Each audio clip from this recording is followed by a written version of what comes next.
the BCCI just did something kind of exciting, but I would say by the lack of buzz online that I may be the only person actually excited by this. I mean, it was pretty much buried in this piece, and I can also understand why most people won't feel like this is something big. Especially now as DRS is just a part of major cricket, right? We have DRS for many local T20 leagues already, and increasingly first-class games are being televised, and I suppose it kind of makes sense to use DRS there. And I'm not really talking about the umpiring here. This is the last knock. My dad told me to say this. Yes, there is some value in having the correct decisions made. It is clearly better if your umpires are making the right calls, and you certainly want your players to understand that system when they step up to international cricket.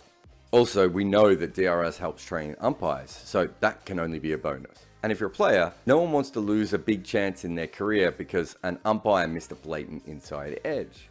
Having DRS at first class level is certainly a better and fairer system, and I suppose all first class cricketers in the world would like to have access to this if they could, but that has absolutely no impact on why I'm interested in this at all. The thing that really gets to me is what India could do with the information from DRS. I think that's an incredibly important part, and by DRS I don't really mean the division review system, I mean specifically the Hawkeye system.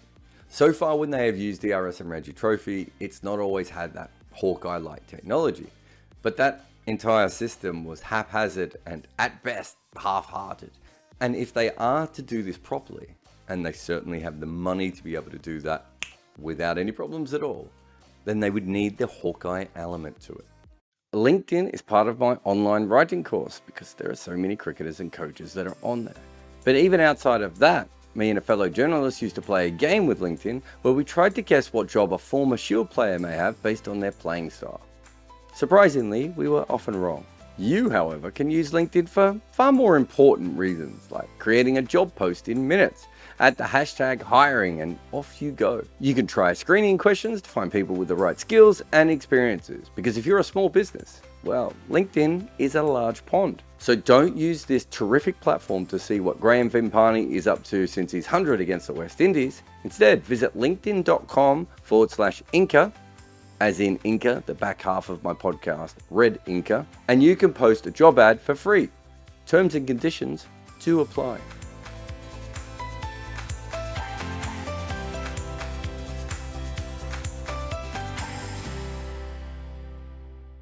Because without Hawkeye, DRS is really just like a strip down the middle of the wicket and some close-up camera angles and ultra edge. These are all good tools, and overall a little bit like Voltron, they all assemble to create something a lot better. But there's absolutely no doubt that of the DRS tools, Hawkeye is by far the best and most important one. Instead of just showing you the red strip of where the stumps are, it can literally tell you, down to a few millimeters where the ball actually landed.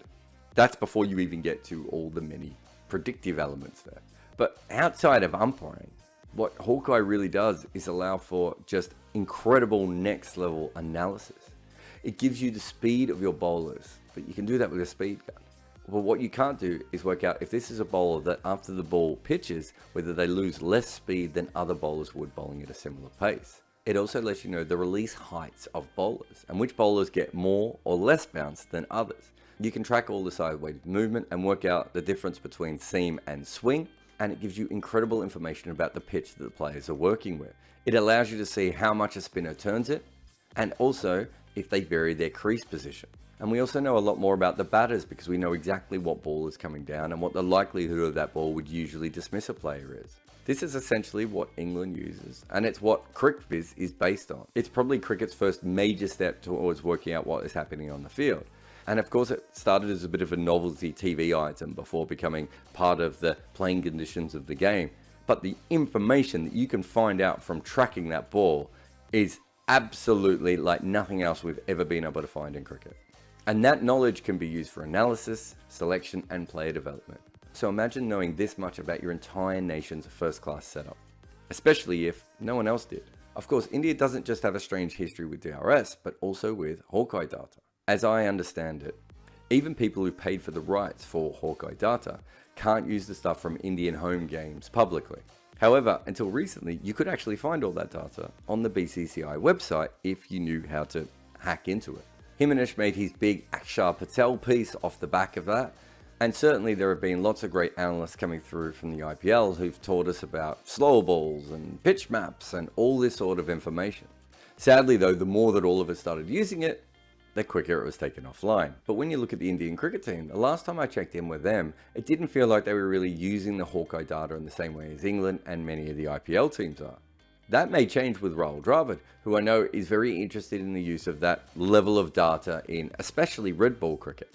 And in some ways, by taking down their Hawkeye data from their website, I feel like the BCCI actually knows the worth of that information, even if they haven't yet gone towards using it in the best way possible. I personally have actually had some chats with some prominent BCCI people about what I would do with Indian cricket. And I always said that I would bring DRS into Ranji matches for this exact reason. But it's very important to say that I had absolutely nothing to do with this. My last chats were around 2019. But the reason it's coming into a Ranji Trophy appears to be because a lot of people were upset with the decisions from the Ranji final and some other games.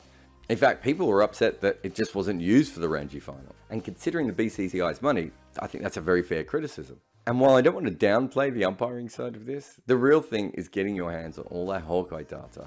And if you can harness it, it can firmly push you ahead of the space race over England.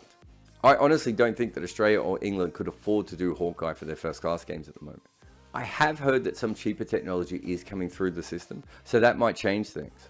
But I really doubt if most teams will be able to afford it even on a cheaper level. So it would be a huge advantage. Now, having this information obviously doesn't guarantee success. How you use it matters to begin with. But the ability to collect this much information on your developing players and the next tier is mind-boggling. We've never seen anything like this in cricket before. At best, you can send players off to academies and universities and do a little bit of testing. We're talking about working out what these players do in a game. It will allow you to find a lot of late bloomers that you've probably overlooked, or a lot of players who are incredibly unfashionable, but it turns out they can do something very special with the ball or face high-end pace or seam moving around in a way that other players can't. And it's possible that when they bring this in, the BCCI just don't use the full Hawkeye or anything like it. They just use a cheapo DRS. Or maybe they even decide that they don't really need DRS and this was just a little bit of bad publicity for them and the whole thing just kind of fades away. But I still think they are the most likely to be the first team who actually does this. And if they do, they would be selecting and developing and doing analysis on another level to all other teams. If this happens, it would be another separation between the have and the have-nots.